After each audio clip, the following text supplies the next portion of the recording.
What's going on, everybody?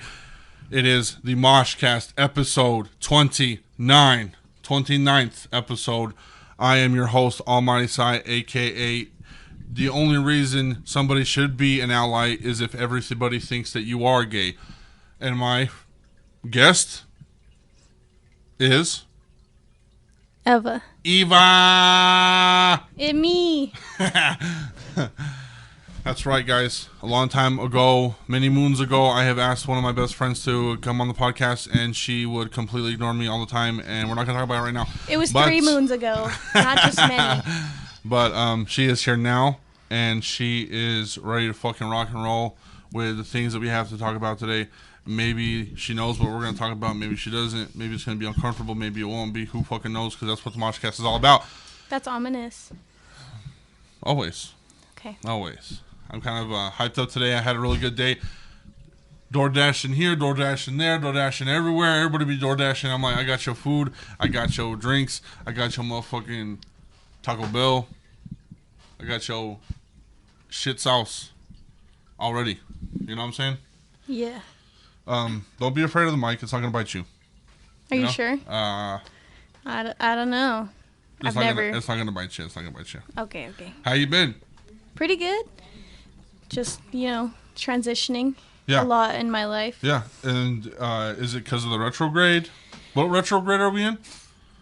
Mercury retrograde. That explains a lot. Mercury retrograde. We're all going to die. Hopefully. That's just a little effect that I have on a fucking board, I like that. When God speaks.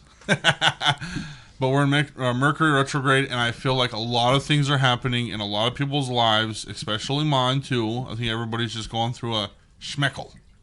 A schmeckle? A schmeckle. Feels more like a schmackle. Schmeckle. It's a little bigger than a schmeckle. A little smack on the ass, and just fucking get on, little doggy. To keep you moving. The universe is like, schmeckle, bitch. Keep it moving. So what's been going on? What happened? I mean, you don't have to, dox anybody. You can just... I absolutely have no desire to do that. I just left a job that I was with for 2.5 years, and it's really kind of emotional for me because it was, the first job that I really liked. Oh, right. Did you lose a lot? I mean, you don't necessarily lose a lot of friends, but do you think you lost a lot of respect for some people that you had respect for, or... Maybe. I feel like I've always had kind of this idea about what corporate management was like. Right. So it's not so much as losing respect as it is just having a revelation on what that's really like. Yeah. And I'm not going to be an ass kisser for the rest of my life. I'm not about that. 100%. Money is money. Money is money, Steven. And I can get money a million different ways. Yeah. So we can get money any other way. Stupid corporate business. Now, I'm going through kind of I wouldn't say the same thing, but I'm kind of going through a really hard patch in my job, too. Yeah. They, as in the fucking corporate assholes, fucked up on everybody's paycheck and gave us an extra week pay. And we didn't know about it because our pay stubs didn't say. Yeah. So they called us up and said, hey, they fucked up on your paycheck. We're going to have to dock your pay every week for 3 weeks. What? So basically, because I pay people to do what my district is, so I have to pay my people. I was working for free for 3 fucking weeks, and then when things got better, they still fucked up, and I have to wait until today to get the rest of my money, if that. So thanks, corporate assholes. I am late on my rent, and I don't even know if I'm going to pay all my fucking people yet. That's ridiculous. I think that it's really cool to kind of talk about this, though, because I know that a lot of people in our generation, and you're a little older than me, but around our age, we're coming to this realization that we don't have to stay at one job to be happy. Happiness over money every day of the week. 100%. You know what? I can fucking DoorDash any day of the fucking week. So try me, bitch. Anytime you want. Anytime I fucking want. I make my own rules. I do this podcast on my own time. Try me, bitch. Try me. I'm about to be a DoorDasher too. I mean, it's a really good gig if you do it in your area and stuff. Mm-hmm. Around this area, it's just easy. Now, today I've had 3 people go, I had to go on the highway a little halfway to Amarillo. I'm like, really, guys? What the fuck? But did they tip you? Yeah, I mean, no. I mean, they tipped me. I mean, I got like a few bucks within the DoorDash app, but they didn't give me like, hey, here's 10 for gas. You know, it's not like I'm going through any car problems either. That makes me really sad. Anytime, like, whenever the pandemic was really bad and they closed down the cafe and stuff like that, we would DoorDash for our lunches. Oh, no shit. But we would give the DoorDash people, like, $50 because we would send them across town. And all of us would pull our money together and be like, listen, we know what it's like to be in food service. Look, here you go. I feel like I'm the only person that does the lunch shit because I was the only person they're like, you're doing it now. And I'm like, what do you mean doing it now? I didn't know that the other person just fucking quit, I guess. Really? I don't know. I just stopped doing it. So I'm over here just like, you know, I'll be chilling on my couch watching something or doing something for the podcast, and I'm like, oh, gotta go, and I'll just fucking come get out of my house. You're the only dasher? I'm the only dasher. I got a little bag today. Got a little DoorDash bag, so I put all the shit in there, all warm and cozy. I just feel professional as fuck, you know? I love that for you. Yeah, so...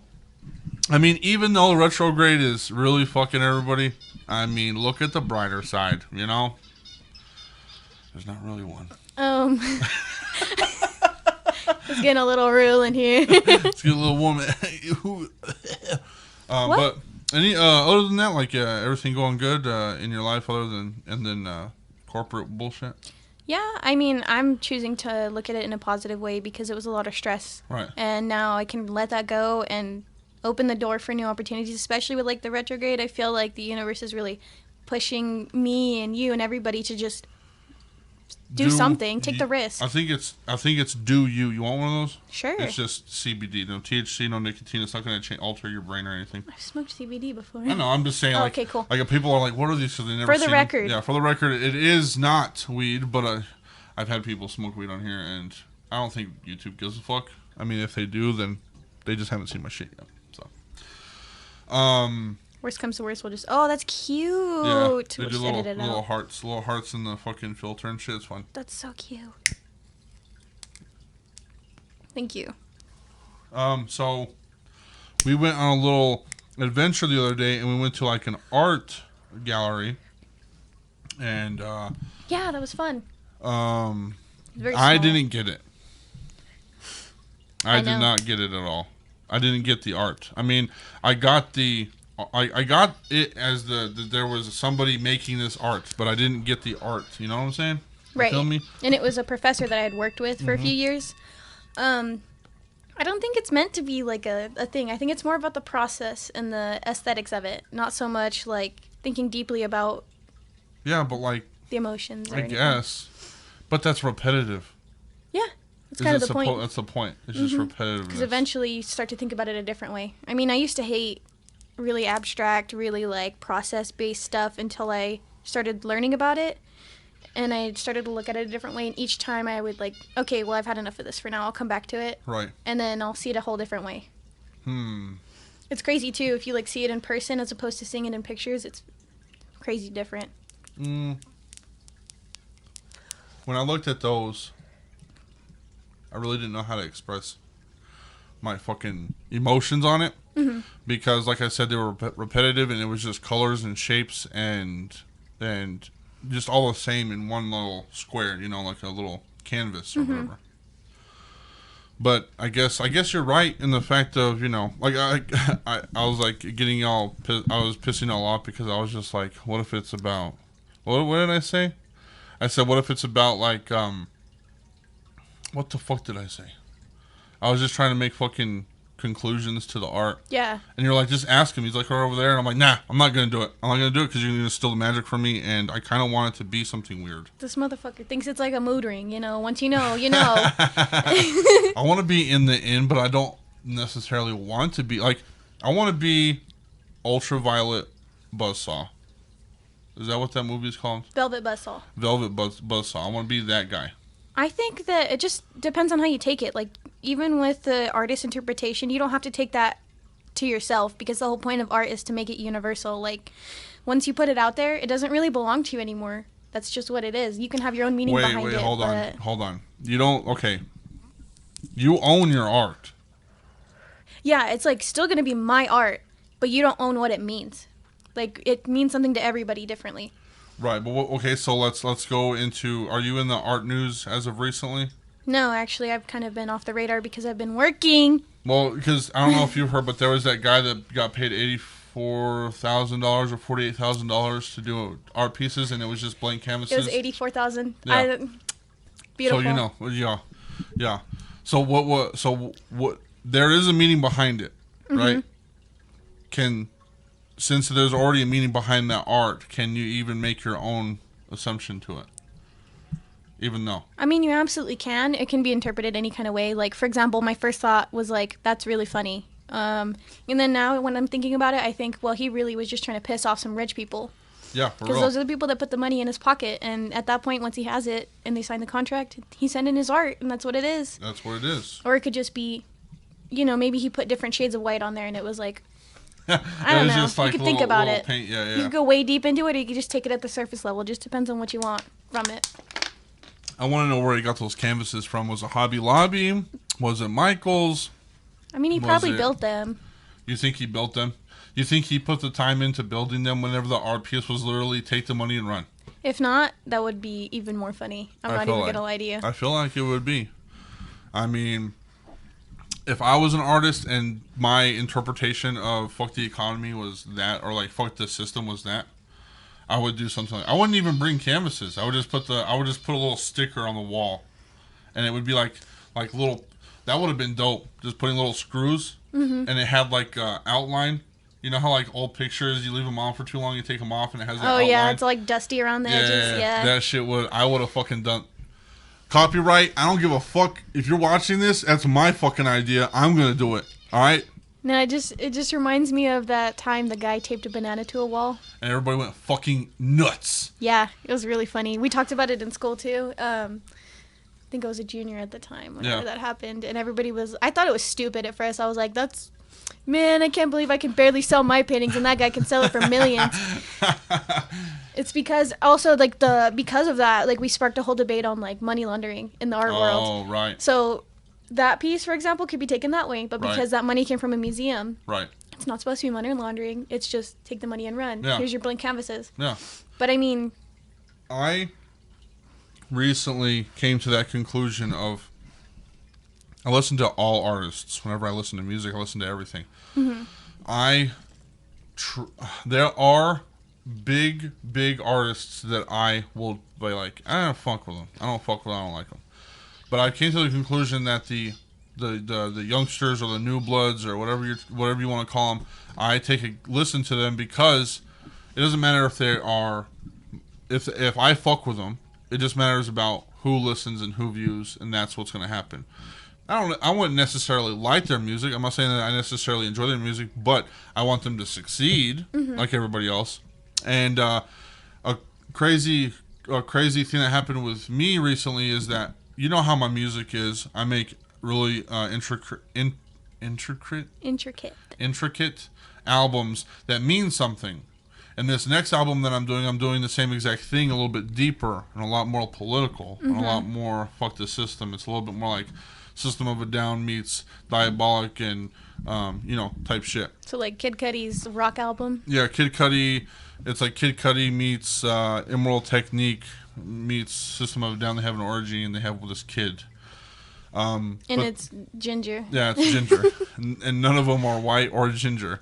But then I go to my homie Big O's house when we record. Shout out to Big O. And I record one of my songs and he goes, let's make a new one. And within 30 minutes, I make probably one of the best fucking songs I've ever made. You know what I'm saying? And it's just some fucking stupid banger. You know, it's just fucking a bop, you know? And like I've thought to myself, like, I sat there in my car listening to fucking Suicide Boys and fucking, Proof and shit. And I'm like, this stuff doesn't make no fucking sense. But it fucking sells though. You know? And I guess that you can put that into art. Putting a fucking banana on a fucking wall, it might be stupid as fuck, but it fucking sold. Yeah, absolutely. I actually, Bars. back at my old job at the first store that I worked at, I had a coworker who was a little bit older, and she would talk to me about like, yeah, make me a playlist because I want to hear what you guys listen to. I noticed that my generation is all about the lyrics and what that means. Right. But for the younger people, it tends to be the vibes. It's like, She literally went, bye, bitch. Whenever she said it, I was like, yes, ma'am. I'll send it over. She's like in her 40s or what?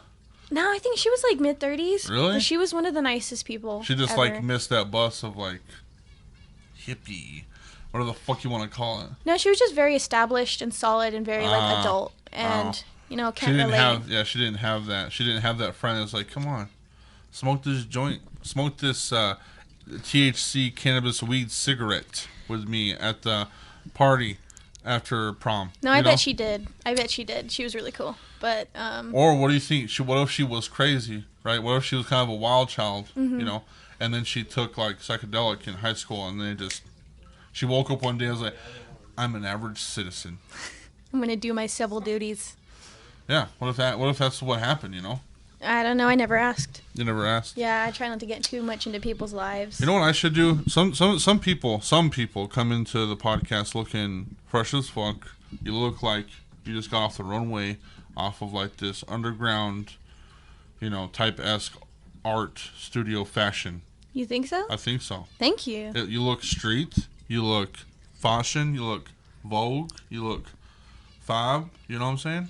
Thank you. I was actually trying on different clothes before I came, and I was like, what should I wear? I don't want to look like I don't want to show too much arm or too much anything. Oh, but at the same time, I was like, I want to feel fucking cool. Yeah. I know. You should have just went, we are allies. We are pro fucking all of the shit that people hate in this fucking town. Pro sex worker. Yeah, we are pro sex worker. Pro slut. Yeah.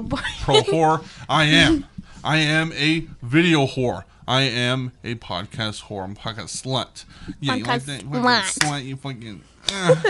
You know, that's what I am. You know, I like doing this shit, and I come in here looking like a fucking hobo most days, but sometimes it's a fashion, man. It's fashion. We actually we're watching YouTube videos on some designers. Like they went into their apartment and like checked out all their like art style like living pieces. Right. And we discovered Bodhi. It's a menswear fashion brand, and I think her name is Emily Adams Bodhi. She's so laid back, but she uses antique fabrics to make her stuff, and it's like handmade, very like loved pieces. Yeah. It's really like you should look into that. That's like it's like up your lane. Really? It's up your lane, man. But she's here? No, New York. Oh, New York. She's famous. Like so I go very over well there known. and I can do the podcast. I can talk to her over there. It would be cool. I'm barely fucking touching the surface over here. It's fucking crazy. I went to that music or that little gig that I told you to come to with me. Yeah. It's actually pretty good. I made it badass. I mean, I have a little vlog coming out. I'm sorry, that was my last day at work. No, you're good. That's why I didn't come. You're straight. No big deal. And then Bex was trying to look for me, and nobody was with me. I was just lost. I was just doing my own thing, you know. Yeah, I heard that Z didn't come with y'all. Yeah, Zay didn't come. You didn't come. I didn't come. I mean, I did. I came, but fucking Bex didn't go because she was sicker than a dog. Yeah. Can we talk about that? No, we don't want to talk about that. We don't want to talk about why. Okay. We found everybody that knows Bex. Everybody say hi, Bex. The podcast knows. Say hi. Okay.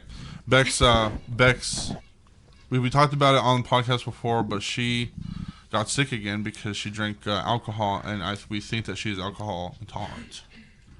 Super bad. Damn. So, people on the podcast wondering why Bex was sick. It's because she drank alcohol, and we think that she's allergic. I mean, I get kind of flushed out sometimes too. I'm a lightweight when it comes. Well, I'm allergic to hops too, so I don't drink beer. Really? Yeah. Dang, that sucks. Yeah, I can't drink beer. Like even if I take a few sips, like my all of this starts itching, and my neck and my face, and I get a rash and stuff. But I can drink whiskey. I can drink some fucking whiskey though. I feel so fortunate though because I got the white trash and the Mexican genes in me. Oh yeah. Beer, tequila, you know. Oh, rum? None of it messes like. I know that rum. Like that. I can't do rum. I know that. No, I know it will fuck me up. Like not like sick. Like I will drink. I got drunk and I was super drunk and then I took one shot of rum and I was like, boom, done, boom, zoom. Flat face on the ground. Everywhere. I had a fucking meltdown and shit. Bex was there to fucking save the day, but I was like, I can't fucking do this. I've done that before, but I think whiskey's the only thing that's ever made me like hug the toilet and cry. Oh shit. At the same time. Like my mom was probably like 18 Damn. Not proud of this. But I was like taking shots or whatever, and I threw up on my brother. He was so mad. It was really funny on Joel. And then I got on the ground, and I was like trying to get in the shower, and I was just butt ass naked, like hugging the toilet. And my mom was like, "You're taking up all of the time in here." She like peeled me off the toilet and put me in the shower and then used the restroom. You've got to leave. I've got to piss. I was like, all right, I guess. Crazy. Guess I'm throwing up in your shower. People don't know this, is that alcohol, the molecule of alcohol is the most simplest molecule on this earth. It's more simple, if that's a word. It's more simpler.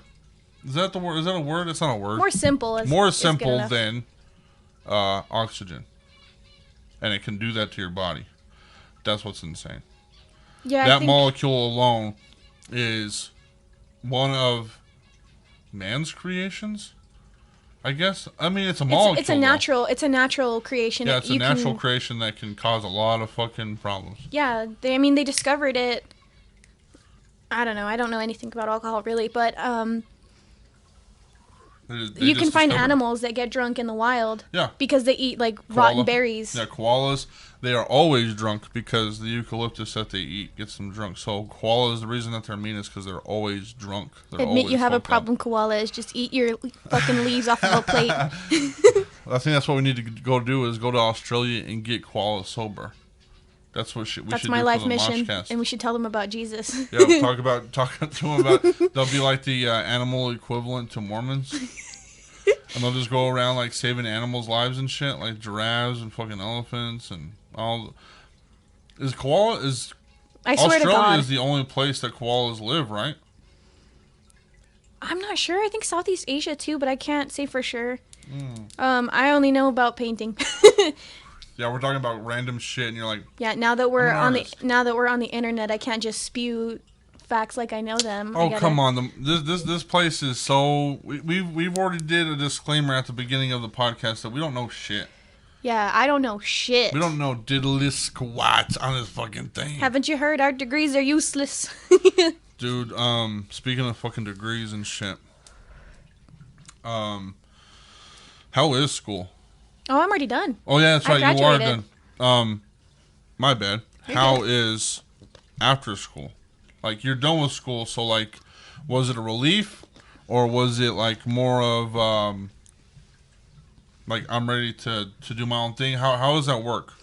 I was stuck in a mixture of I'm ready to move on and also, like, I'm not ready to lose the structure that this place gave me. Like, you know, at the time I was able to take my medicine on time and I was able to like get myself to classes and finish my assignments and just feel on this regular routine. And then after that, everything went to hell. Right. Everything went to caca. I was working opens, closes, mids, closes to opens, opens to close.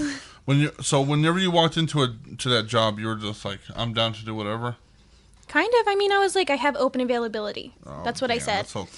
One part, it's already you fucked up. But there's no reason that they should do that. But it's whatever, you know. It is what it is. I'm not even upset about it anymore. I needed to do that for myself. I didn't quit as an act of rebellion or to make anybody mad or to screw anybody over. Right. I did it as an act of self-care. Right. Because I was going fucking crazy. Yeah. People go fucking crazy. You see me. Remember that shit? I was going fucking insane. So you said the school routine helped you a lot. Mm-hmm. Did the first few days, first few weeks, first month, did it feel like you weren't doing something wrong? No, I just was working. And I'm like, I've been working since I was 16. Well, probably younger than that because I worked at like a panaderia. But I don't know. I just felt like things were normal because I was working, and that's what I grew up seeing. Like my parents didn't go to school. So it was all just about work until you have money. And then once you have money, you can figure stuff out from there. Right. So I think right now I actually feel like the most relieved because I've forced myself into this spot to actually follow that degree. There's openings, like job openings, all around where I want to live. Like I did. I saw on Instagram that you posted a little commission that you did on a fucking overhead. It was like green something. Like a whole bunch of vines. I did that at Texas Green Bonnet. Oh, nice. In Amarillo, yeah. Hell yeah. So, I mean, you are doing what you've wanted to do. Mm-hmm. You know? Yeah, I mean, I've got my prints up here where I sold them to you. I've sold some prints to other people who've seen them at the bank. Yeah. I have stuff hanging up at downtown at the bank. We're gonna talk about those prints here in a minute. I'm gonna do a lot of editing and put them somewhere. Sounds good. Where people can see. 'Kay. You know, but we're gonna talk about them on podcast after some shit. But do you think so? Is it hard? Is it hard here in Amarillo, especially, or I mean, I guess because I'm not in this type of art scene. You know, is it hard all around, or is it hard here getting a gig or doing something that you are willing to do or want to do? No, it's not hard. It's just how low are you willing to go? And after I've got my degree, people aren't willing to pay enough money here, and I'm okay with that. Like, if you want me to make you a painting for $100, I will do that. Right. But it's not going to be the same caliber of my $1,000 pieces, my $1,500 pieces. 100%. Right. But I'm going to do it, but it's not going to pay my bills, and I know that. Right. I mean, if I wanted to, I could overwork, go from working 9 to 5 to working 24/7, and just kill myself making commissions for everybody just for a fucking buck a piece. But I'm ready to, explore what else is out there, because I feel like I have this cultural connection to another part of the state that I want to move to. Yeah, and some of your art pieces show that, especially the M13. What was it, M13? Yeah, the gang sign one that I did. Yeah. And that was in the museum, wasn't it? Mm-hmm. It actually hung up at the AMOA. The AMOA? The first time it hung, and then after that it hung up at the bank, and now it's hanging up at Texas Greenbonnet. It's in downtown Amarillo, thereabouts. It's off of 10th. You're gonna have to send me. Oh, is it on your Instagram? I think so. I tagged it to the shop, and their address is on their Instagram. Because I'm gonna have to get the picture. Because I want to post that one. That was probably one of the coolest ones here, especially because not only did it resonate with people around here, but it definitely rose eyebrows because of where the direction of that piece was going. You know? The gang sign one or the mural? No, the gang sign one. Yeah, actually, it was really funny. Whenever it was hanging up, it almost sold a lot of times because you have to get really close to see it. Oh, really? But whenever people would see it, they'd get really offended. Like, oh my God, I can't believe you let your student put that on there. Like, he's like, it's just a painting. Yeah. People didn't ask me what it was about. They didn't want to talk about it. It's like, I mean, honestly, I don't even know a whole lot about gangs. I just know what it's like to be affiliated with somebody else who's in that. Right. Well, and with that piece, because I will post it on here, with that piece, you will see my interpretation of that whole piece was that the whole gang in itself in this area on that mask was literally you putting on something to signify or to be a part of. So like you were just putting on a mask of this thing that you just became, because like we talk about the prison system, we talk about the street system, we talk about like even like fucking the rap game and the fucking art game, like people put on faces to become what these other people are, you know what I'm saying, in this group of people. And sometimes especially with that, you have to put those masks on to fucking just survive. Right, and that's kind of what it's about. I did take a lot from like pre-Columbian Mexican culture, not even Mexican, Mexica culture. Right. It's an Olmec mask. Yeah. So those are like those jade masks that they found in Yucatan, in that area, and they have no idea what they were used for. I mean, they kind of have like, they're grasping at straws, but there's not really like a whole lot of evidence to prove what they were used for. So my whole idea was like to use it like that, and also like to symbolize some kind of death, like a death of the self. Right. You know, and like putting your life on the line for something that you like want to be a part of. Right. Right. And then there's like marigolds in the back, so that's also like another thing, and like Dia de los Muertos, and just like a lot of ceremonies and stuff that they do, you know, in Mexico. Nice. Well, you said like that people would die for. Mm-hmm. You know, it's crazy to witness that type of stuff where people actually have literally died over a color, died over a number, died over their area. You know, Bloods, Crips, whatever you want to, you know, all these fucking gangs that are in America, especially around the world, and tattoos and stuff, like that M13 was offensive because people knew that tattoo was affiliated with gang, you know, and if it didn't have that symbol there, nobody would give a fuck. They would just see it as a piece of art. They would look away. But the thing that whenever I'm getting all tongue tied, the thing that you did and you put something on that was controversial is what everybody started talking about, raising eyebrows and shit like that. I mean, we can even see that stuff in our political system now, to where people are dying at the foot of a political statement, dying at the foot of a president, dying at the foot of a caller, and they're like, no, it's not even. It's not. It is a gang. Literally, the Bloods and the Crips are doing the same fucking thing that fucking Republicans and liberals are doing. It's just really funny how Americans, like United States Americans, are so self-centered. Yeah. And I thought I wasn't like that until I left the country, and I was like, oh my God, like, there's, like, we're just like every other country that has its own fucking problems. Like, we talk so much shit about Mexico or about, like, Venezuela that has a lot of stuff going on. Right. We're just one thing away from that happening to us. Right. Like, this will drop on the fucking 15th. This will drop on the 14th. Okay. We have a few days for October 18th. You know what's going to happen on October 18th? Yeah, the government's going to shut down? The government's going to shut down because we are out of fucking money, guys. Where's the taxes going? We're to out the of fucking military? Money. Jesus fucking Christ. And we have we're mad because our Taco Bell or fucking Allsups doesn't have fucking styrofoam cups and nobody wants to fucking work. Our government is going down because of y'all motherfuckers that think our tax money is important. Yeah, there's Jesus a lot. Christ. There's a lot of stuff that goes into it, and I know it's been a problem since the 1950s. Yeah.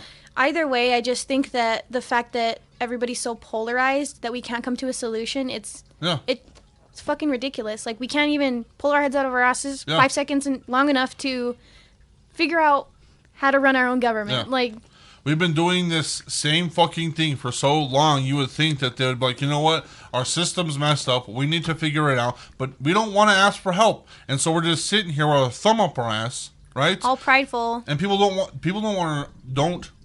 to, their own selfish needs, they don't want to sacrifice their own stuff to make the world better for the future. And I am sorry. On this podcast, you will hear me all the fucking time. I will do whatever it takes for my daughter and all of those little fucking kids that are here now to live before I do. You know what I'm saying? I don't give a fuck. I don't give a fuck if I'm going to have to pay more taxes. I don't give a fuck if the gun laws penalize me for having a gun. I don't give a shit if, all these fucking... It's weird because we're talking about gun laws, not a real big fucking issue. As of our world speaking in terms of like the economy, like, you know what I'm saying? We're fucking arguing about abortion laws, which reproductive rights. That's kind of ridiculous on itself because every human being has a fucking right, and we're taking it away from people. It's about money. Yeah, we're talking about discriminating LGBTQI plus, like the LGBT community. Like, all of these things are not as big as fucking $3.26 trillion that we spent on a war that we weren't supposed to be in for 20 fucking years, and we've had 2,534 troops die in 20 years, and we had 70,000 people, what are they called? Civilians in Afghanistan die, and 20,000 of those people were fucking children. That's what I have a problem with. Now, the problems that we have are like the homeless population in America. We're talking about San Francisco being a post-apocalyptic area. Oh, yeah, but let's worry about who the fuck is gay, though. Let's worry about who deserves to have a fucking kid or not, though. How fucking stupid. Yeah, I agree. I'm going to digress a little bit. Yeah, sorry, I got mad. You're good. I just don't know what it is about me that brings out the political in people. Because everybody I talk to is like, you're, like, I don't mean to say this in a mean way, but like, you're kind of negative and you like talk about political stuff. That's all not the time. negative. I'm I don't think about it that way though. Yeah. Like, I don't think about it as like, that's the end. That's all there is to it. No, it's like, what do you think? Like, I want to hear what you, like, how do you feel? And if you don't want to talk about it, that's fine. I feel like I'm not negative in my world. Like, I believe that there are a lot of things that coexist within each other. I believe that death is a very real thing and everything. America was run on murder, but religion was run on murder. And if you fucking hate that, you can, stick it somewhere. but I feel like I'm okay with these things. We had to make America somehow, so we had to murder people. You know, not Jesus, God destroyed the earth, destroyed it. He had to murder people, and if you can't get over that fucking fact, then what the fuck are you doing? I feel like that is a really weird topic. I get it, though. I think that at this point, though, the only thing that can be done is reparations and also, like, giving their land back. Like, there's a reason. No. I'm sorry. I'm an ally for indigenous people. That's not what I'm talking about. I'm talking about everybody has war. Everybody does war. I not regress, but I go all the way back to like how people survive on this earth. I mean, we were having wars way before America was even made. You know what I'm saying? Yeah. Like everything was created on death. Everything has been created on death in this world. I don't know if that's theoretically speaking.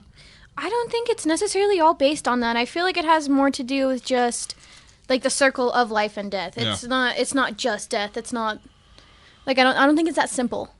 I get what you're saying though, right. And I get like that's where the negative feelings come from with all of that. Like dwelling on it and also like just thinking about it as there's only death, there's only bad things. I don't want anybody to die, I'll be honest with you. But mortality, I hate death. Mortality is a very real thing. Yeah. So it can happen. I think that we only use like 10% of our brain. If we just use a little bit more of it, I think we can survive for more than 120 years. I honestly think if we worked through some of the toxic masculinity that infects 100% global ethos, then we might 100%, because you know what? I want to live past 70 years old. The toxic masculinity in this fucking world has created, for men and women both, has created this thing where I feel like stress is is a huge death to men. Yeah, dude. I don't know. I've just very much in the mindset of toxic masculinity and patriarchy is something that affects everybody, and it's the downfall of 100% humanity. Bars. I wish that people didn't see sexual. I wish people didn't see gender and sexuality as anything. I think we all just need to be non-binary. We just need to do our own thing. I mean, if you feel that way, absolutely. I mean, that's kind of how I feel. Right. And I was thinking about it last night. Like, if you're non-binary, can you even be straight? Like, like if you're non-binary, then you love everything. Like, you love every human being. It's not even a sex. It's just like you love human beings. Right, and it goes hand in hand for me because I've always just been open to whatever. Yeah. So gender queerness is like very much like that makes sense. Yeah, I like that. Sense. That feels like me. Yeah, I've grown to be like I'm a straight male, but I have grown to the liking of being non-binary because of the fact that I can like every single person, but I don't have to fucking, there's people that fucking annoy me. I don't give a shit who you are. So it's just like it's more of like just the human being itself. Their fucking persona and their fucking vibe and their aura, and then their wavelengths, because you know that I believe in that shit. And if I don't fucking vibe with you and you don't vibe with me, then go on your fucking merry way. I'm okay. Yeah, I think it's okay to discuss. I just think if we beat it to death, we're just gonna get mad. we just need to be. You know what's crazy is that I don't even feel like, because a lot of movies back then, like even movies now that like talk about the future, they don't talk about gender in those movies. I don't feel like they don't talk about like men and women. It's just them doing sci-fi things and going to space and shit. Yeah, I mean that's the overarching theme of it, right? Yeah. We're just aliens. We're just fucking aliens, and we're you Scientologist now? I want to be in a cult. Please don't. I don't know if I've told you this. I really want to either start one or become. Why? I'm tired of this. I just want somebody to rule over me. I just want somebody to give me something. And just be like, you don't have to work. All you gotta do is just follow me. And I'm like, you know what that's called? I'm fucking in. Moving out into like the middle of nowhere. I'm down. Somewhere. Like, I'm fucking down. In Midsummer, hey, if you know somebody that's about Midsummer, hit me up. I want to fucking do that. I want to go. Let's go. I'll live it till 72 and fucking fall off a cliff. I don't give a fuck. I just want to lay in the grass and these not people, they were no bills, no electricity. Yeah, no bills. They didn't have to fucking work. All they had to do was make wills and baskets and shit for the community and make chickens lay eggs and then do farm group work. Murder. Oh, it's just a dream. It's just a dream. It's like, Yeah. I don't know. Yeah, I People get are it. scared of that shit, and I'm like, sign me the fuck up. It's because there's no structure. I mean, the whole world runs on structure. That's my problem right now is I'm losing structure, and I'm like, oh god, what's happening? But actually, I'm kind of that would kind of suck if I was in a cult. Then they probably wouldn't let me have a phone. Yeah. Which means I wouldn't be able to have music. We would have to negotiate. If they really wanted me, I'd be like, look, dude, I have to have some type of way to get music, bro, and I have to do my podcast. So, I mean, you want me or not? I mean, I'm all for it. You just gotta give me a way to fucking do this shit. You know? Yeah. So it's a hard beat. What if somebody exclusive. did ask you, like, hey, let's be in a cult or what? No. No? No. Why? I don't like hive mind. You don't like what? Hive mind. What's that? Whenever everybody thinks the same shit and it's like broadcasted. Like I don't like the idea of following anything. Or like the Rick and Morty type of where that girl made a whole planet of her own self. Yeah, I just I just don't like being told what the fuck to do. If I don't want to do it, I'm not going to do it. And that's, you're going to ask that man over there. Like, I get very angry very fast. Like, right. Even if I think you're telling me what to do. And right. I'm just overreacting. Right. Maybe I'm just thinking a bit more simpler to the point where, like, they just give me a job and that's what I do every day. You know, they're like, do this. And like, we don't fuck with you. Like in Futurama, they just assign you as, like, a delivery boy. Yeah, and they're like, you do this and, we'll get back to you whenever it's time for you to fucking drink the Kool-Aid. You know, and I'm like, to drink the Kool-Aid. Because, I mean, like, I like my job. My newspaper is every fucking day. You know, I'm throwing paper every single day. Nobody fucks with me. That's been a fun time. It's been a really wild ride. Mm-hmm. I mean, it's getting a little tiring right now, but it's been fun. I mean, whenever you get burned out because you're not getting paid correctly, that's partly why I left my job, because I also need to get paid more, too. Yeah, no amount of pay is ever going to make up for the shit you go through. Yeah. I had 3 cars break down on me on a full weekend. And then I've had a tire blow out when I got two new tires in the front. The back one blew out the same fucking night.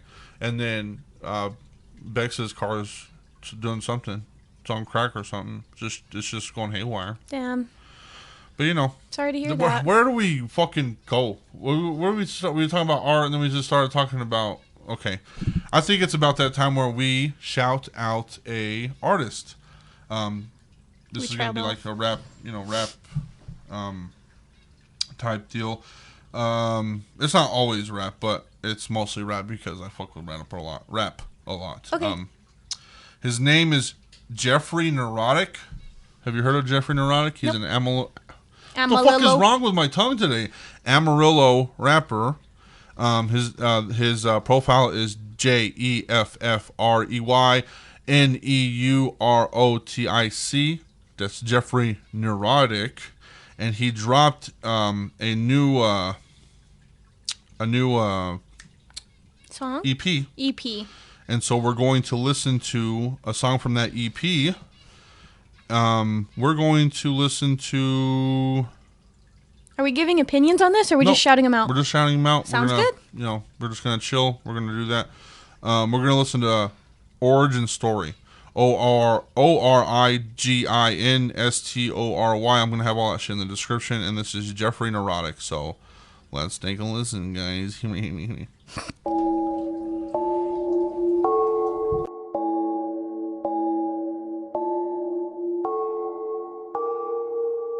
This is the origin story of Jeffrey Neurotic, based on 100% certified fact, motherfucker. Spit that shit. Once upon a time there was a devil and a witch, and they fucked and made a baby out the darkest abyss. I am the first to resist, the sickest son of a bitch, and I was racing out of space up in an alien ship. Crash landed in the earth, was discovered by the shaman, sold to the brouhahas, taught to be riding, lost and forgotten, off in a coffin, buried in the sands where they buried Akhenaten. Kicking and screaming our heathenish demon obscenities, or beating my penis and dreaming of feminine entities, who trapped inside my hell of a self like an infinity, until I figured out how to teleport all my energy. Now I'm back from the land of Necropolis with the wings of a dragon and the head of an octopus, like a vampire god at the top of your esophagus. I'ma wreck the whole world to the slaughter of the populace. I'ma spit an origin story of horrors and glory, and if you think it's corny and only, but forward the warning, I'm morbid and gory like hornets and swarming, and I don't give a fuck about your Polish deploying, okay? I'ma spit an origin story of horrors and glory, and if you think it's corny and only, but forward the warning, I'm morbid and gory like hornets and swarming, and I don't give a fuck about your Polish deploying. I'm an automatic out of habit, like an addict in the attic, pulling rabbits out the hat just like a magic. What I mean by that is I got demons talking in the static, and they tell me how to rap and how to keep it going rapid, like I'm back up on the Adderall, and hack it to the batter call, and jack it till I spatter y'all, and lyrically bow Babylon and Babylon. I was there to watch a little tower fall, and everybody started turning rapper like some animals. Then I traveled to the land of milk and honey with some honeys all around me like a bunch of pretty bunnies. That's a fluffle kinda funny, huh? I think it's kinda lovely. We was fucking like some dummies, bumping nuggets for some money. Then the sky turned black and the sun turned red when I came so hard and left the honeys all dead. So I had to move on, but I had to stay fed. So I wrapped a couple honeys up to keep the meat fresh. Stomping through jungles, money every step makes you stumble. I'm the Jurassic, fantastic Godzilla, king of the rumble. And I'm about to rock shit like a mosh pit. Got the whole world shaking like a hostage. My erection is a weapon I can send up into heaven like a buster to your motherfucking god, bitch. I'ma spit an origin story of horrors and glory. And if you think it's corny, ignore me, but forward the warning. I'm morbid and gory like hornets and swarming, and I don't give a fuck about your bowish deploring, okay? I'ma spit an origin story of horrors and glory. And if you think it's corny, ignore me, but forward the warning. I'm morbid and gory like hornets and swarming, and I don't give a fuck about your bowish deploring. Oh shit, watch me roll up in a hearse. I've lived 10,000 years before the earth. Hell yeah, hell yeah. Man, I just keep on breathing. Man, it's not your disbelieving. You'll be bleeding in my curse. Ollie, ollie, oxen free. Y'all don't wanna box with me. Knock you out your block for free. I'ma make you cop some Z's. This is what the puff is sees. Necromantic Socrates. Spreading my philosophies. Full of animosity. Ripping you to pieces to stitch you back together like an Eddie Gain monster piece. I'ma spit an origin story of horrors and glory. And if you think it's corny, ignore me, but forward the warning. I'm morbid and gory like hornets and swarming, and I don't give a fuck about your bowish deploying, okay? I'ma spit an origin story of horrors and glory. And if you think it's corny, ignore me, but forward the warning. I'm morbid and gory like hornets and swarming, and I don't give a fuck about your bowish deploying. There you go. That was a really good song. It was really sick. Yeah. It was really neurotic. Yeah. Well, did we find out what the definition of neurotic was? No. Let me look up the definition, because I like the name. We were talking about while y'all were listening to that song. I saw him live. The vlog will be up probably like next week or so. I saw him live. I got video of him fucking smoking out of a skull on Of eating a bat's head off. pretty much. Definition Make them boys go loco. of neurotic. Neurotic. Having caused by or relating to neurosis. I wasn't going to be labeled as hypochondriac or neurotic. Shouldn't tell me anything. So the definition of neurotic, I need to know what the definition of... Wait, neurosis? Let's see what neurosis is. A relative mental illness that is not caused by organic disease involving symptoms of stress, depression, anxiety, obsessive behavior, hypochondria, but not a radical loss of touch or with reality. So he caused his own. It's caused you're causing your own That's so mental crazy. illness. Well, thanks, Bex, for being on the podcast. No, I'm just Eva. Who's causing their mental illness? No, Jeffrey Neurotic. That neurotic means causing your own mental illness. I'm just an Eva stand-in. We love your hair. Show the Thank you. the hair. She got her hair done the other day. Thank you, friend. Yeah, Eva had to go to the restroom, so Had to go pee pee. now she's back. I figured out what I want to talk about next. Okay, what are we talking about? The origins of our friendship. Oh my goodness! Stop. Would you have like a question or something, or No, I just want to talk about it because like I've known you since I was like 13, dude. We were very young. Very baby, very small. It was crazy because I met your brother before you, and then No. yeah, Oh wait, which one? JJ.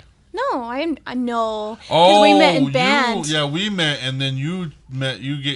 The story of that. Okay. yeah. So the story of Tell that me. is we met in band because you were in percussion and I just thought you were fucking cool. Right. And then, I would tell you about my brother because he was coming home soon. Yeah. And I was like, you would be best friends with him. It would be so cool. And then for some fucking reason, somehow, we were at the lake at the same day. That's right. And you guys just knew who each other were. Yeah. You were like, Braxton, Joel. And it was Yeah. like, boom. Yeah, Best- like boom, because Romance. because I was doing something with we were fishing because the lake that we go to does like the fishing things, Mm-hmm. and I had a knife, and he was like, "That's a badass knife, bro." And I was like, I let him check it out, and then we just started hanging out and shit, and then I found out that you're his sister, and I was like, what the fuck? Yeah. And so then that turned into a whole shenanigan. It was great. It was amazing. Yeah, so that happened, and then we just started hanging out all the fucking time. We've done a whole bunch of shit together. I mean, I don't know if we ever talked about it, but there was a very short time in my life, like, with all of that stuff that happened. I don't remember. Like, I'm starting to remember. Yeah. I'm starting to remember that I helped you move to Amarillo. Mm-hmm. I'm starting to remember that I actually drove you to Yeah, Amarillo, you helped me out so much. So much. which was completely fucking insane. I know, I'm sorry. No, it's not like, no, you don't have to be sorry. It was like, literally, I was thinking back, and I was like, I fucking drove to Amarillo almost every fucking night. Every night after. And then drove back to Dimmitt and did my route most of the time. That was insane. You were the person there for me. I can't even remember where you were living at the time. Like, were you living downtown? I actually was moving out of the dorms into my first apartment. Yeah, I just can't remember where that apartment was. It was in Canyon. It was like those big blue and red ones. Yeah. That's where it was. But it's okay because I'm happy now. Yeah, so we good. We lived in a few houses since then. Yeah. And then you would go on the route with me. Yeah, that was so much fun. You know what's crazy? I don't think you've been on the route since I've done Hereford. No. You just did the Dimmitt one. Dimmitt, yeah. And we were always like, oh, it's so fucking long. Why are we doing this shit? It's taking for fucking ever. When I started doing the Hereford route, no, Dimmitt ain't shit compared to fucking Hereford. Oh, Jesus. Dimmitt ain't shit. I get to Dimmitt, and I'm like, holy fuck, I'm already almost done. It's been like 15 minutes. It takes me like 2 hours to get Hereford done. We were complaining about 30 minutes of newspaper throwing. And when I went to Hereford, I was like, Jesus fucking Christ, this shit's rough. Yeah, I used to fall asleep all the time. I'd just be like, what's going on? Music's blasting. I'm like, holy shit. Yeah, we would get I remember a few times we used to get fucking blasted in the car. Zooted. Like looking shit. I would trip out because we would be driving home in that little, that S curves and shit going back to Friona.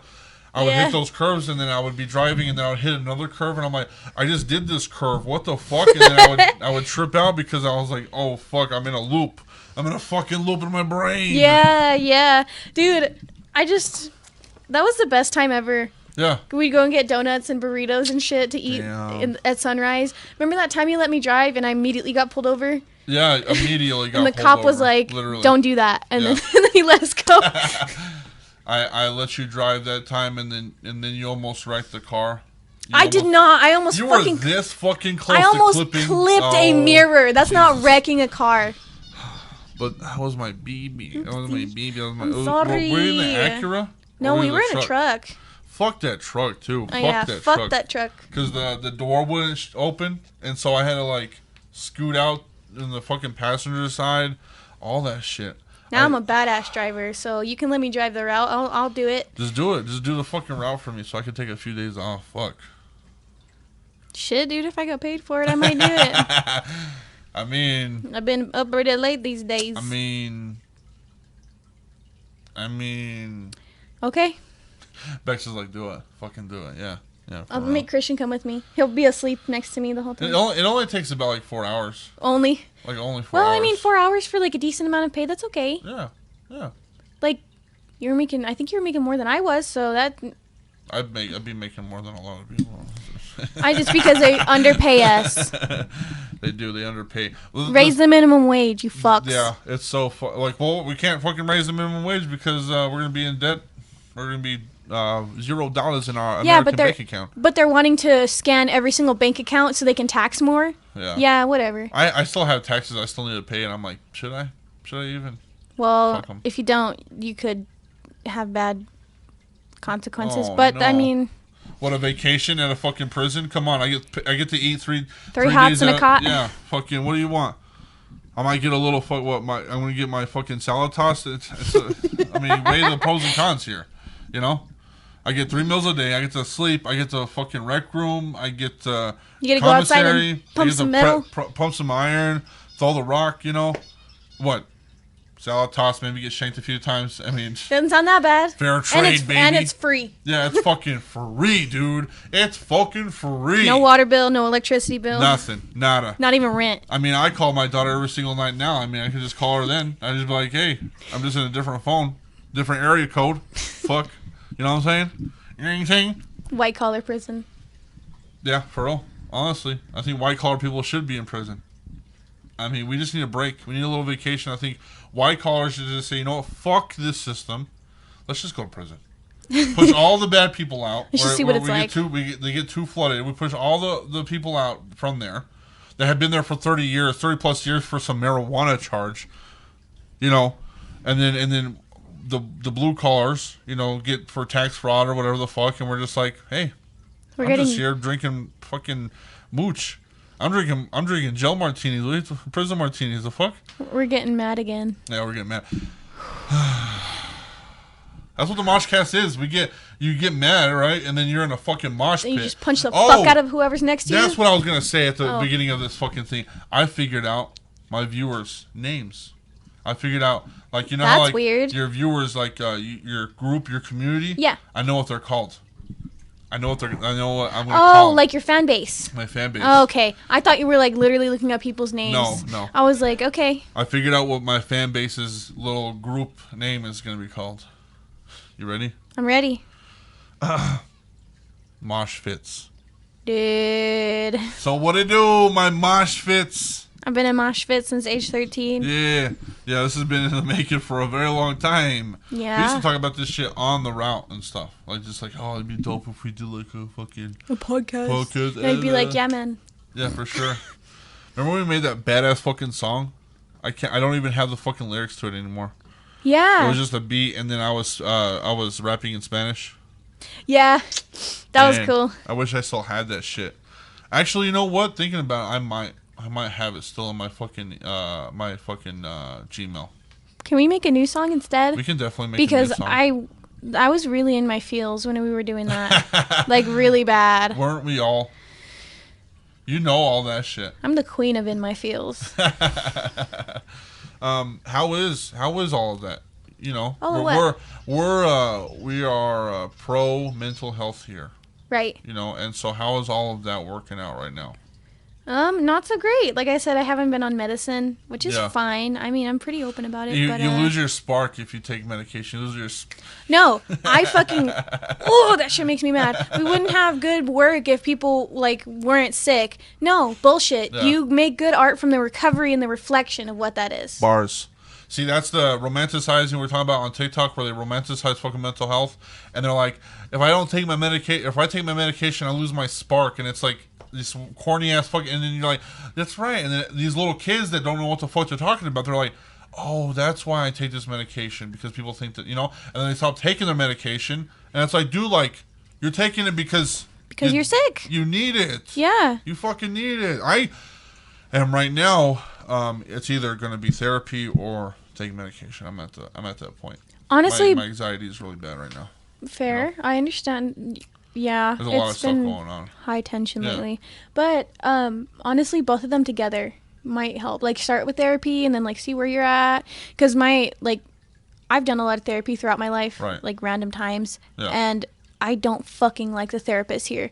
So, what are they, just one of those pill passers, and they're just like, here, take this? No, I have to specifically ask for medication. I've actually just started seeing a psychiatrist out of Dallas, and she's wonderful.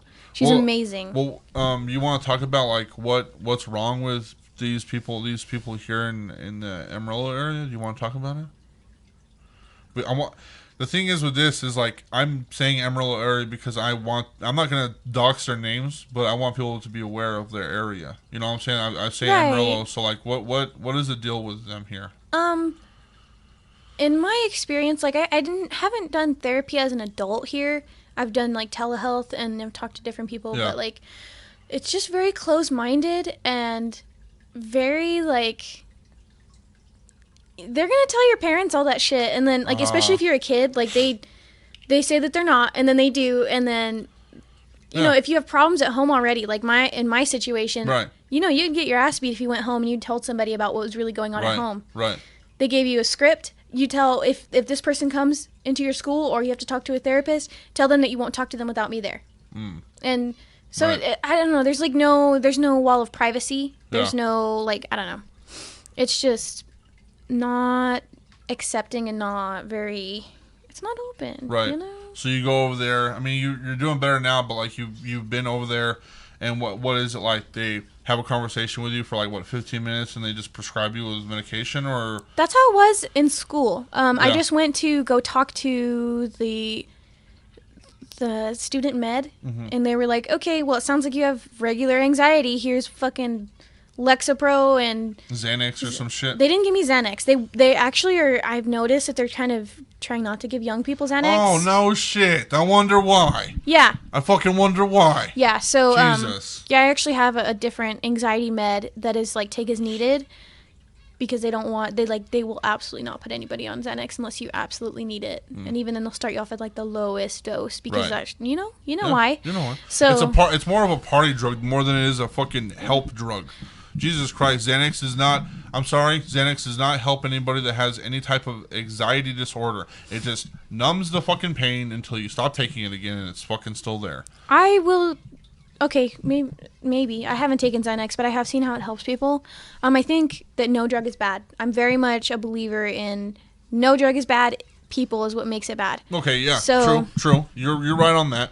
It's just I have a really bad taste for Xanax because that's the problem that I have with it. Is that it doesn't necessarily it's addiction and it's very, like with fentanyl and stuff, like it's just one of those things where like even if you were to take it the way it was supposed to be taken, like there's no fucking way that you wouldn't get addicted to that shit. Yeah.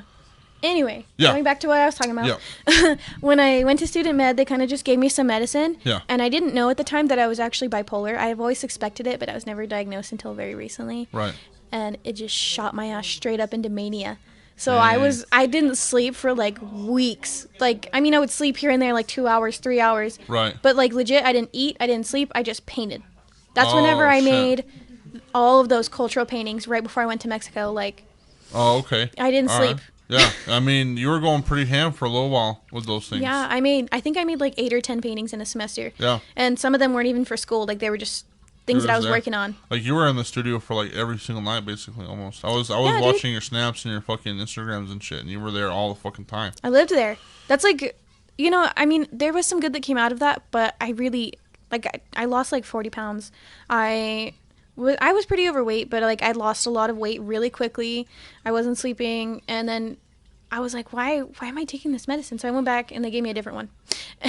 And I was like, okay, cool. So I did the same exact thing. Right. And then up until I like found the people that I'm working with now, like I actually have somebody like telling me, well, I think you have this because of this, and this that you've told me. It's not just, oh, it sounds like you're a college student. Like, I'm just going to give you this. Like, they put me off. This psychiatrist is so transparent with how she thinks about things. Right. And it just helps, like, validate me and make me feel like I'm actually, like... Just a person. Yeah, like a person who can manage this. Yeah. Like, you're all right. Like, everything's going to be all right. Yeah. Have you done, like, BetterHelp? Have you tried that at all? I hear that a lot of therapists don't like it. Really? Because, they give you 24/7 access to, like, contact them, which is, like, a boundary that you shouldn't cross. Also, they underpay them. I bet. Yeah, I mean, because it's cheap. It's like, I mean, I don't know how the numbers are, but I'm pretty sure it's a little less than $160. Yeah, I mean, in, like, the short term, it's good for, like, society. Yeah. But in the long term, it's not sustainable for therapists because they're going to start quitting. Like, yeah. I wouldn't want to do that, like, be available 24/7 to people that I, like, only know professionally. You're on call literally every single day, and you get paid, like, fucking shit. And then you also have to, like, carry the burden of that. Like, I understand, like, needing to reach out and stuff, but there is, like, a reason why it's a time and place. You have to give yourself that time and that place to let out your emotions. Right. If you do it all the time and you break that boundary with that therapist, it's only a matter of time before they fucking quit. And this is just my like thinking right now of talking about it. I could see somebody having a break, right, smack dab right in the fucking morning. Their therapist going all fucking day dealing with it. And then, people need to fucking sleep. So 12 o'clock, 1 a.m. fucking comes around. Therapist falls asleep.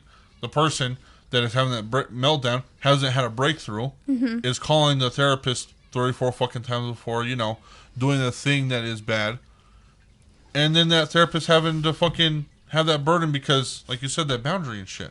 Right. I mean, it's like us getting treated like shit by our bosses because they can't handle their own problems. Right. Like, there's only so much you can reach out for. That's just the reality of it. As an adult, it's your responsibility to take care of yourself. Right.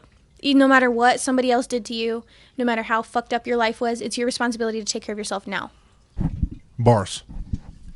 And that's like the hardest lesson I ever learned. Right. Because I mean, like, you know how nice it would be to just be a kid again and to like redo it, but like I would want to parent myself instead of my parents. Yeah. Because you already know, like you already have all the thoughts and shit. So since that can't happen, I can't put that on anybody else. Like I talked to CQ about it. He's doing his very best to make me feel better, but only I can really make myself feel better. Yeah. So. Right. And it's like an epiphany. Once it clicks, it's like, oh, okay, cool. So now I know what to do because I know what I would say to my younger self, or I know how I would treat another little kid or another adult. Would I allow them to continue like saying shit like that to them? Right. You know what I mean? If I was to go back in time and do that shit, I'd be like, Mom, Dad, I got this shit. It's fine. Don't even fucking worry about me. Yeah, I'm good. Yeah, I'm fucking based right now. Just let me fucking chill for a little bit. What I would have done is fucking save money while I was working in school. Mm-hmm. The fuck was I doing? Jesus Christ. If I would have saved at least $100 to $200 out of my account when I was still in school, I wouldn't have to fucking work right now. I was like, I rounded up the numbers. If I was to save all of my paycheck when I was a kid in high school, if you would save your fucking money, I would have had almost $100,000 after I graduated high school. It's the instant gratification versus the delayed. That's what really makes it. I personally need to fucking stop instant gratification over that shit. 100%. But I have that same problem because it feels good in the moment, and then you're like, oh fuck, I just spent that money. Wendy's sounds so good right now. No, Subway is my fucking problem. No, we should go get some Wendy's later, for real. We're just right down the street. It's literally right down the street. I'm hungry. What? So Eva, like, let's dig a little bit deeper into the mind of an artist and shit. Okay. Do you feel like you already have a style, or do you feel like there is in the workings of who you are as an artist and what we can see on the paper, or is it more of like you do this and then you decide? No, there's definitely a style to it. I mean, if you've read any books about anything or like looked at artists internationally, there's definitely a very certain style that comes with it that says something about why they're painting it or what they think about it. Okay. I can't say that about my own stuff. I mean, I feel like I'm developing a style. I'm not fully there yet, but I've definitely reached a point now where people look at my stuff and think, oh, okay, if I knew that person, like, they can see my stuff next to each other and know that it belongs together. Do you know where your style is going? Do you have like a set like a railroad that says this is where it's going? I mean, I have an idea, but no. The idea is more of a process. It's like I want to experiment more with, like, say, the muralists in Mexico, like Diego Rivera and Siqueiros. They have like a special way of painting people that I would like to incorporate, but not totally take their style.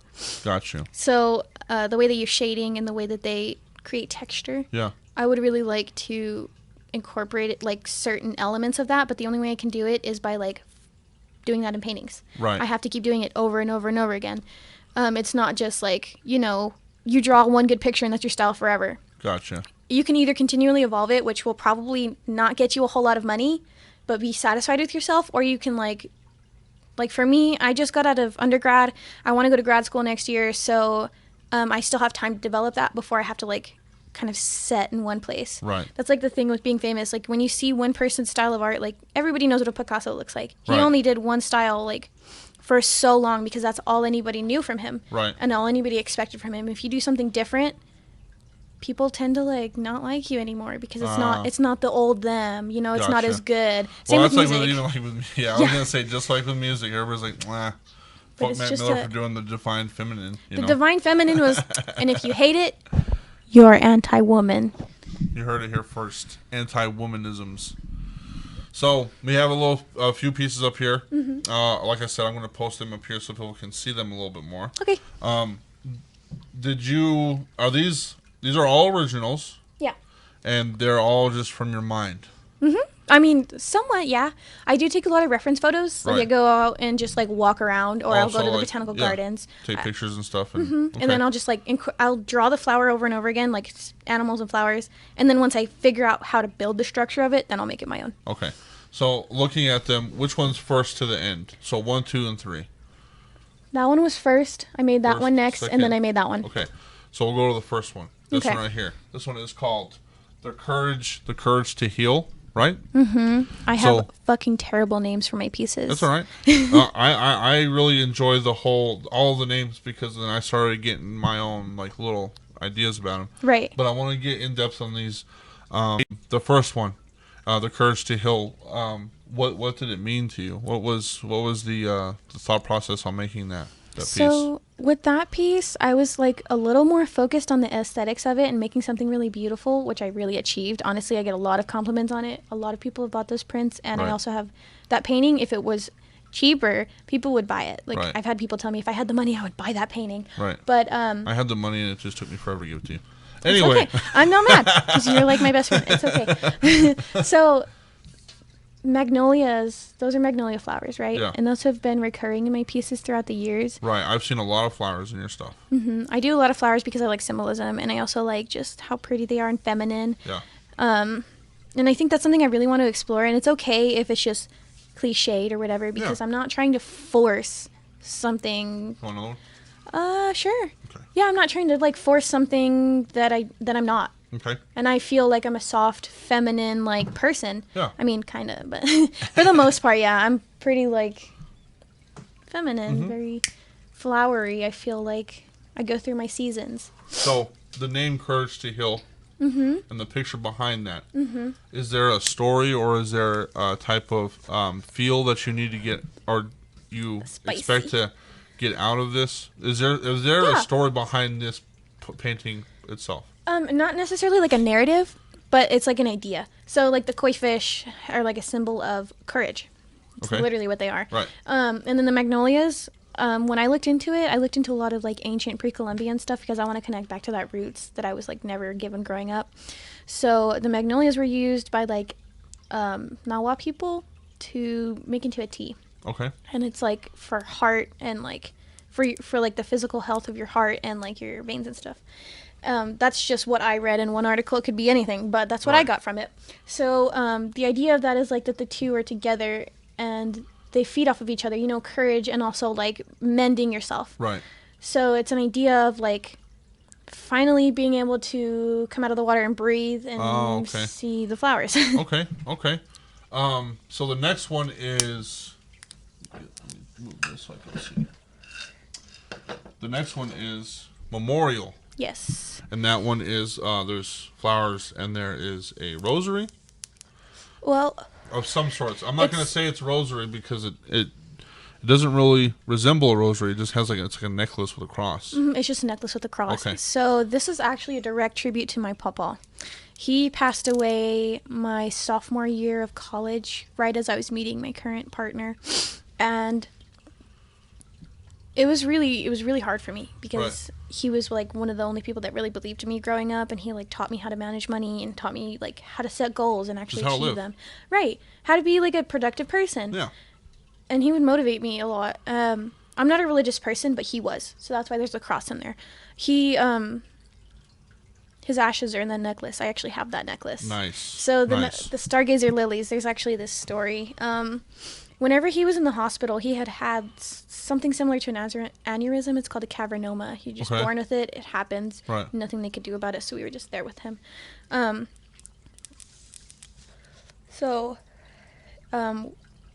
Whenever he was in the hospital, he would like lay there and just talk about how he wanted to go home, and he didn't want to be in the hospital because he hates doctors.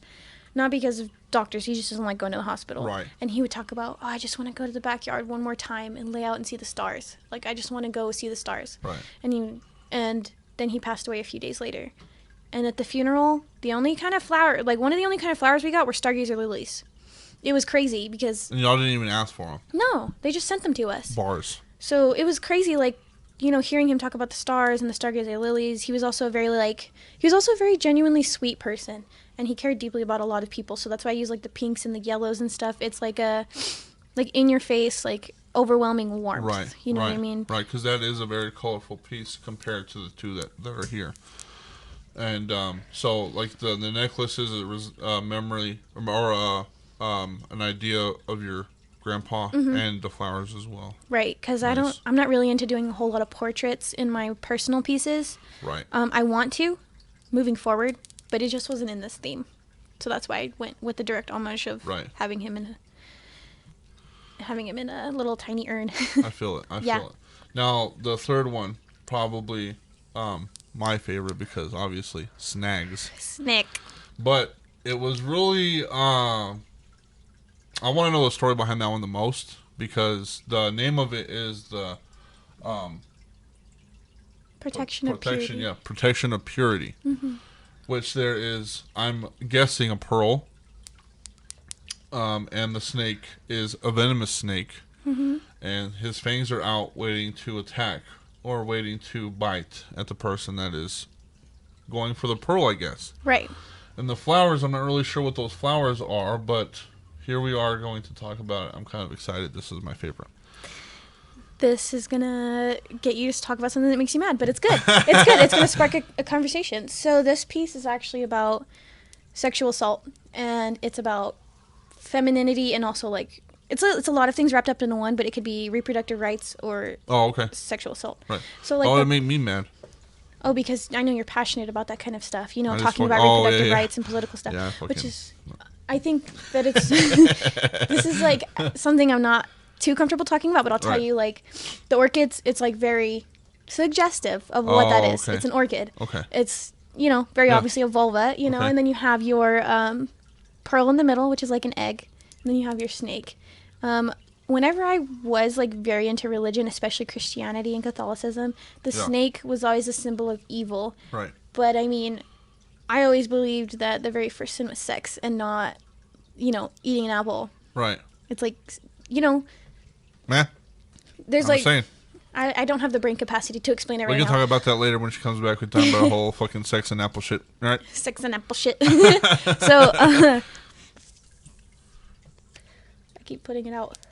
Basically, the snake, I kind of flipped the symbolism on it, and it's more of like a protector than anything. Because there's like this anger that comes from inside of me to feel this need to protect my innocence. Right. Even though I feel like I've lost it because of these things, you know.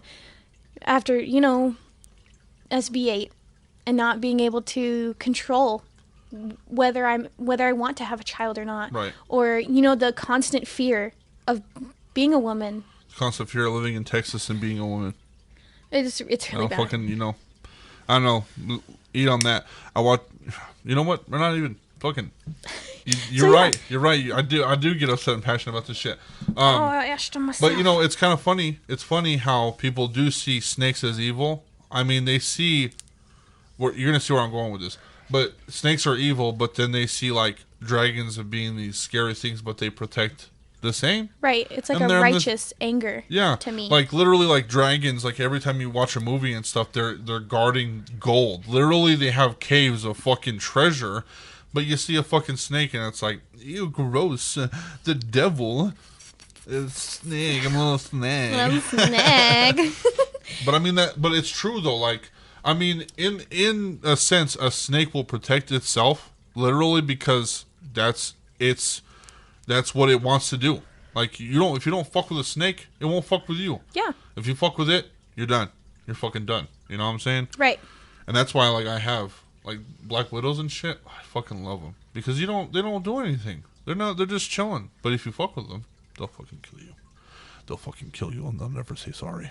No, they won't. They'll eat their next husband too. That's why I really liked this one because I saw the symbolism in the snake. I saw what it was doing, and I feel like you said, ancient. What did you say? Ancient what? Righteous anger. Righteous anger. Ancient anger. I mean, if you think about, like, who really knows if there has been dragons on the earth? I mean, snakes are related, obviously. I mean, it could be ancient anger. I mean, think about it. Yeah, if you feel that way. I mean, it's a cool way to look at it for sure. I am heavily influenced by, like, fantasy and elfy things. Right. I think it's cute. And I just really makes me love feel that. good. I just love that piece. And honestly, I already knew what it was going to be about when you walked in, but I wanted to hear from you. I wanted to hear from the artist herself. Thank you. I appreciate it. What are we looking for in the future? Are we looking for some more stuff like this? Are we looking for maybe a new book to be opened on Eva's art? What are we looking at? What are we looking at for the future? I think I'm going with a different theme. I'm definitely going to keep the flowers because it just makes sense. Right now, I'm kind of moving on to self-reflection and like figuring out how to make sense of an adult life that's been like mishandled, I guess. I don't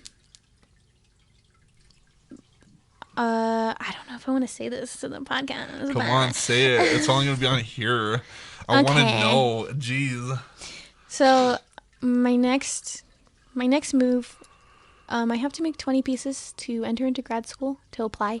So I'm going to go ahead and make 20 new thematic pieces. Yeah. And my whole idea is having nostalgia for a life that you've never lived. So whenever you go to a place and you just feel like at home, you just feel like, I want to be here. What would it be like to live here? Right. And you feel so immersed and like, just like whole. That's what I feel whenever I go down south. I just feel like connected to the people, And so I envision myself living there. I have these fantasies in my head of what that would be like. And, it's a lot about daydreaming, a lot about like just wishing things were different. Right. But wrapping that all up into one pretty little bow for a painting.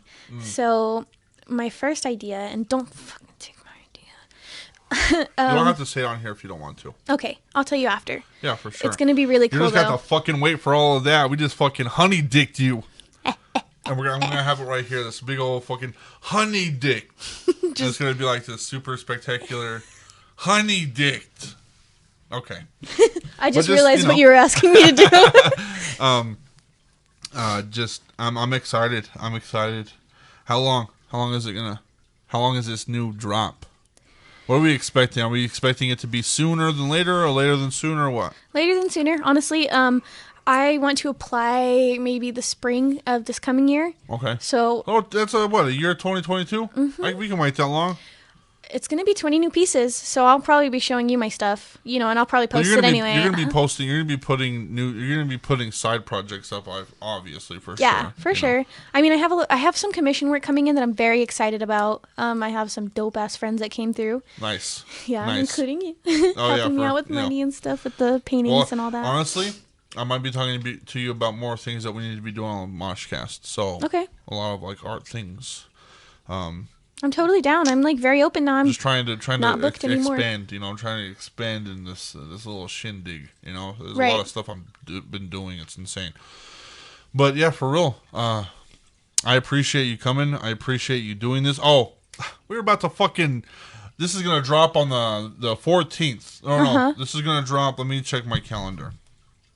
This is going to drop. I'm gonna honey dick my people too. We're honey dicked with your shit. I'm gonna honey dick with my shit. All right.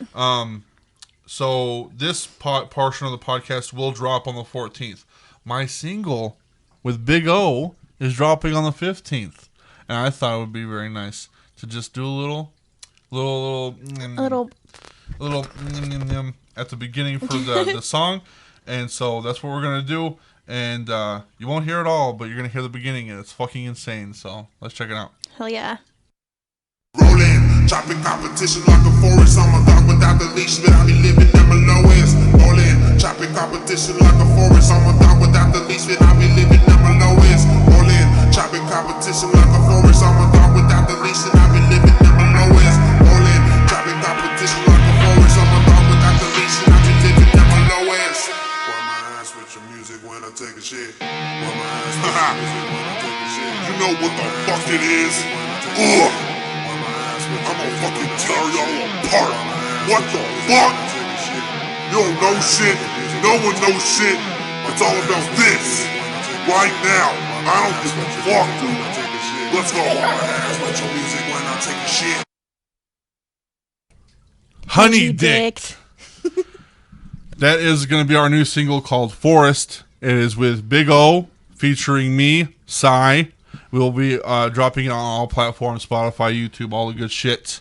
But that is all you're going to hear until it drops. Hell yeah. You'll hear it. I'll play it for you when we get done. But Eva, it was a fucking pleasure for you to come on the podcast. I'm glad that we did it, and it was fun, and we did a whole bunch of crazy shit. We talked about a whole bunch of stuff and your art and stuff. Who the fuck are you, and where can everybody find you? I am on Instagram, frog.stop. Just spelled fucking normal. Don't be weird. That's it. That's my art Instagram. There's not a whole lot on there, but you DM me. You can like my shit, comment on my shit, give me critique. Commissions. That's all she fucking does. And I'll if you DM her, she will answer you. I know she does. Yeah. I know she will. And you know what else? I'm down for critique too. Oh, okay. But if you don't do art, I don't give a fuck about your opinion. That's what you get on this fucking podcast. We don't give a fuck, dude. Right? You know what it is. Almighty Sai. You can find me on YouTube at MOSHCAST with Almighty Sai. If you listen to us on YouTube, you can find us on the website at undeniablemisfortune.com. Merch, all the good shit. The podcast is on there. SONGCALL. And a little bit of some vlogs here in a few. Look for the single on the 15th. It will be on everything. Listen to that bitch. It's a fucking bop.